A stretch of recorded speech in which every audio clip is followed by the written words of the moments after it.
Hey y'all, welcome to day 2 of our 12 Days of Christmas mini tutorials, free tutorials. I hope that you join me for this next one. Take your time and pause it. It's a 23-minute video. You can take as much time as you need. Don't stress out, just relax and have fun with it. Well, welcome to day 2 of our free 12 Days of Christmas mini tutorials. This one's just going to be a simple tree. At least I hope it'll wind up being simple. I'm just using 2 brushes. I might only wind up using one, but I just think I might need 2. This one is a number 2, and this one is a number 8. So the number 8 I thought would be for maybe getting it wet. I have this drawing in the comments for you, although if you like to draw, this doesn't have to be exactly like this. But anyway, let's get to it. One of the things I like to do with watercolors is let the paint flow wherever I want it to go, or wherever it wants to go, because sometimes it's better not to control it. So I'm going to put some water in the areas that I want my snow to be. So we're only putting paint where the snow goes right now. Looks like I got a little brown in my brush there. Guess I should have soaped it up. Cleaning your brushes, by the way, is great with ivory soap. Just put them over the ivory soap bar for a little bit and it'll clean them right up for you. Notice I'm not taking my water all the way up to the next one. I'm leaving that hollow. I know it's transparent, you can't tell, but I didn't take my water all the way up because I just want to do the snow, and then I'll go in and fill in the actual tree, the greenery. In watercolor, it's kind of opposite of oils and acrylics because you have to do it backwards. You do your lights first and add your darks in. So it is a little bit of a brain twist when you try to switch like from yesterday's acrylics to today's watercolor. But that's okay, we can handle it. I want to make sure I don't touch the previous water that I put in. It's important. And I can tell with the light that I've got that I'm avoiding that. I want to make sure that I continue to avoid it. So now we're going to go to what I was telling you about, letting the color flow. I've got some Prussian blue here, and I'm actually going to add just a little bit of Paynes gray to it, so it's not quite so blue, and it'll look more like a snow shadow, okay? I'm going to put it more towards the bottom of this, and I'll let it run up if it wants to, but mostly I'm just putting it towards the bottom of where I put the water and just letting it flow up. I can add occasional little bits here and there, but mostly I just want it to flow up and do its own thing. The watercolors are really very beautiful if you just let them move on their own and don't. I'm guilty more than anybody of trying to control the watercolor too much. Absolutely. But I learn and continue to learn that if I'll just let it move on its own and do what it wants to do, it's much prettier. And those areas, I forgot water right there. I'm going to add a little water. Okay. It's just a lot prettier when it does it on its own. Okay, see how it's, now I got enough water on here. I didn't just barely touch it. I don't know if you could tell, but I was, my brush was fairly wet.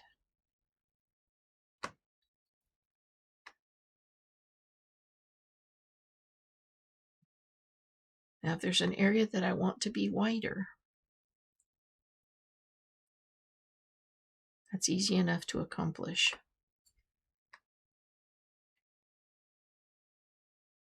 Because I can go in here and this is darker down here.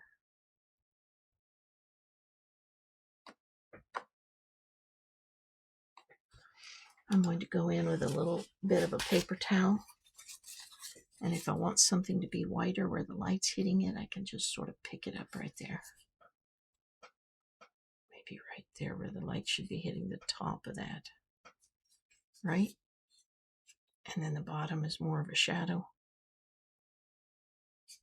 There we go. I like that better.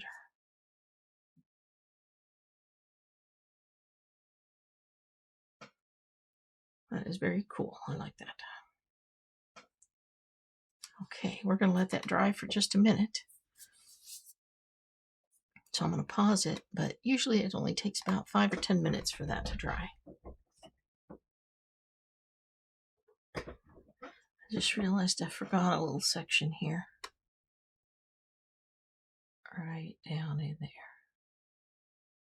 You can blow dry this too if you want to speed it along, but I may have to go get the blow dryer just because I got to get this done. I do want to put a little bit of shadow right under where my branches are going to be. So I'm going to go ahead and grab a little more of that. Well, this is still a little damp. And put it under where my branches are going to be, and maybe even shape some of the shadows like branches. That's going to make it look really cool. Again, I'm using Prussian blue with a little bit of Paynes gray mixed in. I don't like black. I hate black. I'd rather use Paynes gray because it doesn't dull things. It's very, it makes a gentle darkening, and it has this wonderful gray, bluish gray color to it.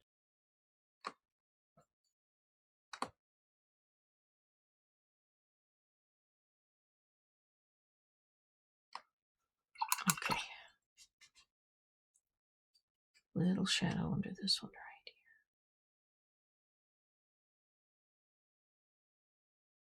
I think I'm going to go blow dry this real quick. Okay, so I am going to pre-wet the section that's going to be the darker trees just underneath. I want some sharper edges down here, so I'm not going to pre-wet that. I'm just pre-wetting these parts that are going underneath the snow so that they will not have super sharp top edges, but just nice sharp bottom edges where it looks, we want it to look like the pine needles and whatnot. I know you can't see those lines super well, but you're just going under the snow that we made.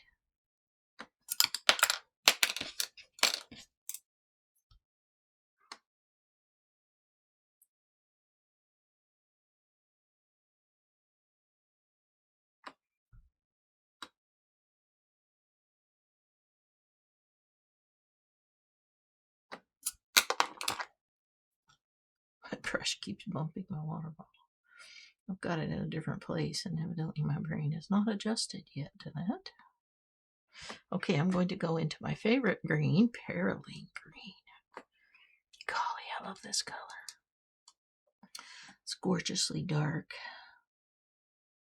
Look at that. Wow. Now you can water it down more. Put some more water in it and it won't be quite so overwhelming, but I love it.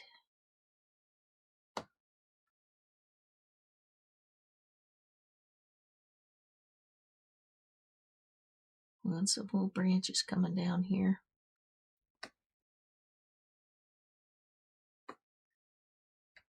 Nice and dark, especially right under the snow, right? Those are our shadows. And this isn't, don't make it too complicated.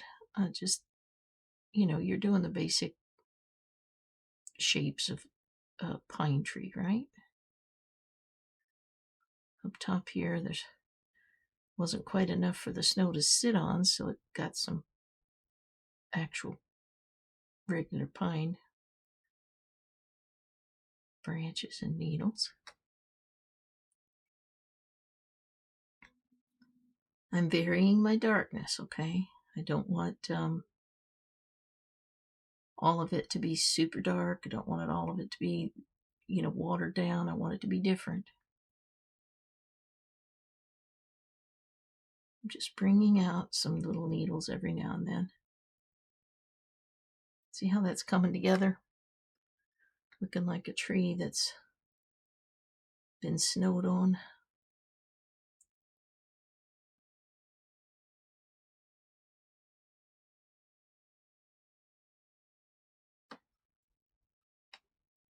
Sometimes the wind blows some of it off, so some parts of the tree aren't going to have snow on them.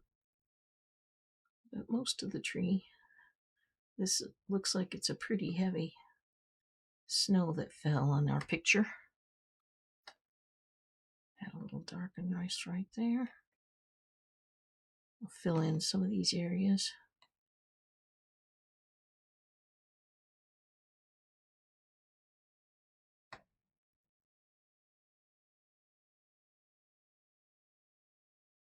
If the area that you pre-wet dries up on you, just add a little more water. It's all right.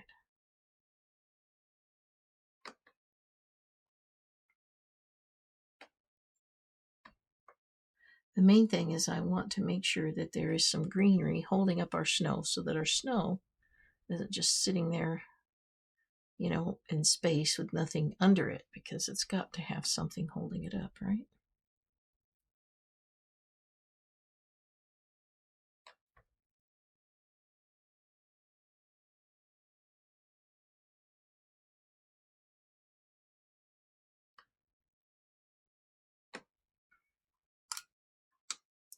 Grab a little water.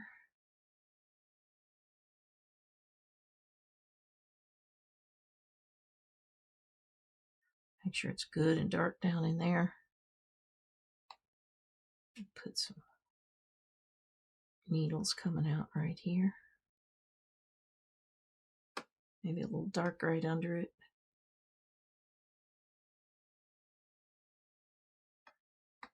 You see how it all comes together? This isn't a huge amount of effort, but it looks cool because the watercolors move with you and they make beautiful art for you. Some of this snow down here is going to sort of melt into the snow of our landscape, so which I have not put on there yet, but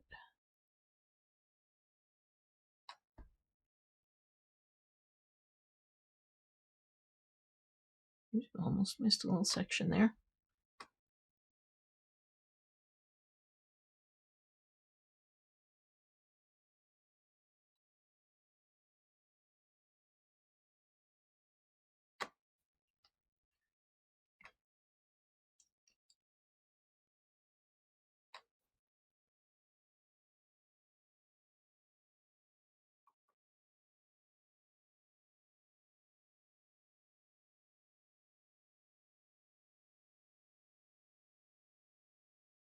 Okay, doesn't that look neat?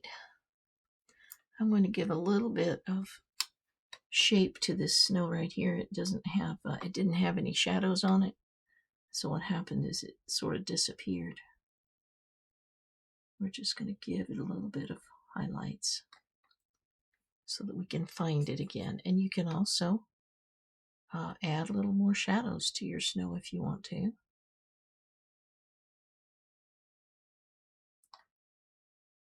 Anywhere that you want to some extra shadows.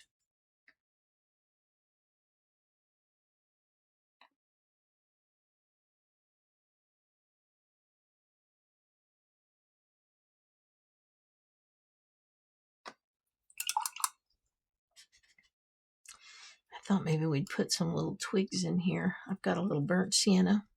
So far we've only used three. This is our third color. Little burnt sienna. Thought we could add some little twigs back here.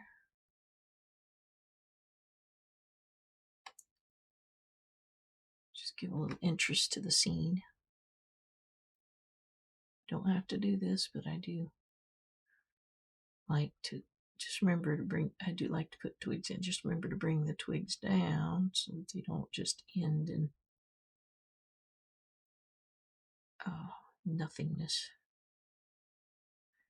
Now, this little brush has a pretty fine point.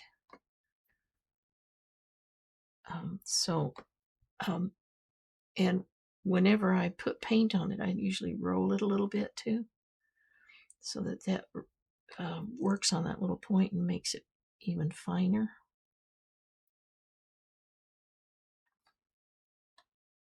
I think that's good. I think that's cute.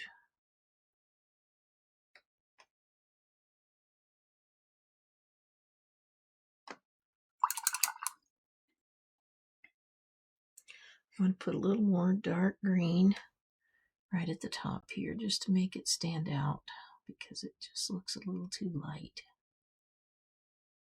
I want it to stand out well. Remember, your watercolors will dry roughly 30% lighter. So you paint something and you come back and look at it and you're like, where did that go? Because I know I painted that. But it's just that watercolors do that. They dry much lighter than when you start.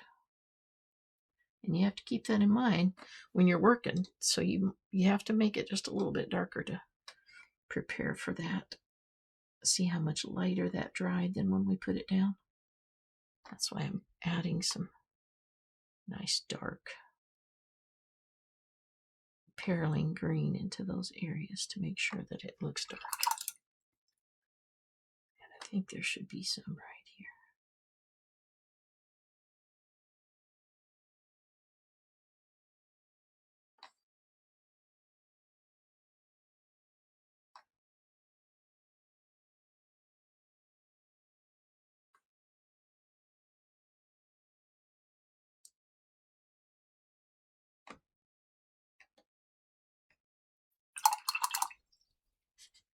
I think the only other thing we're going to do here is add a little bit of snow down below. We probably should pre-wet it. I don't want to touch my green because I happen to know that that is still a little bit wet. I'm going to put some water down here and a little bit of my color, snow color. I just let it do its thing. I'm not trying to make it do anything in particular. I just want it to look like there's some snow back there.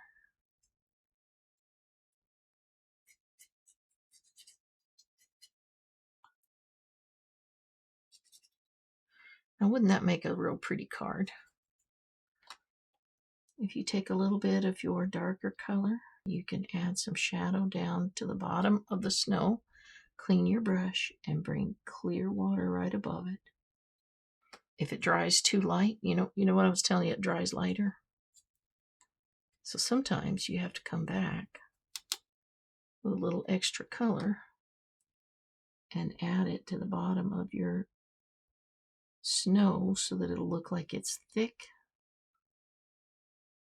And when you do that, you have to rinse your brush, wipe it a little bit, and then come right above that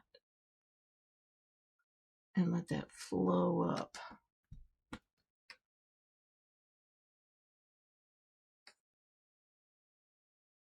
It'll soften that edge, but it still adds a little bit of that shadow that you were looking for. And that's because it lightened up just a little too much on me. So I'm darkening the bottom edge and we'll be done. Maybe a little shadow in here.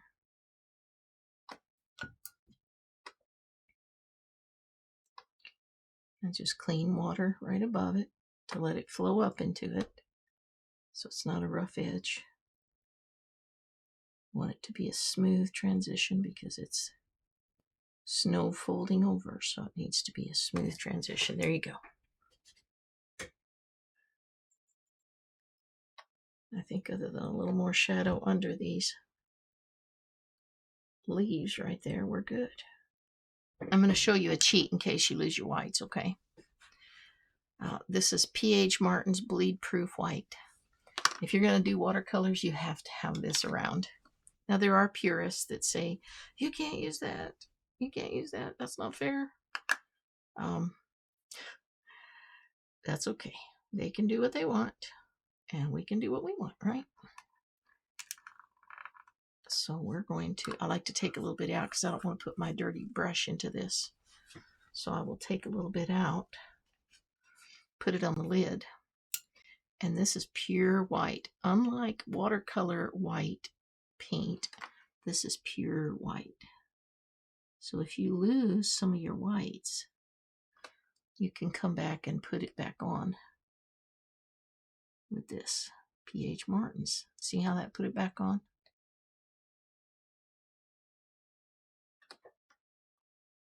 I wanted to show you that trick, even though I was satisfied with the way the tree looked. I just wanted to show you this is what you can do if you lose your highlights and you need to go save them. Typically in watercolor, you simply don't paint in the areas that you want to be white.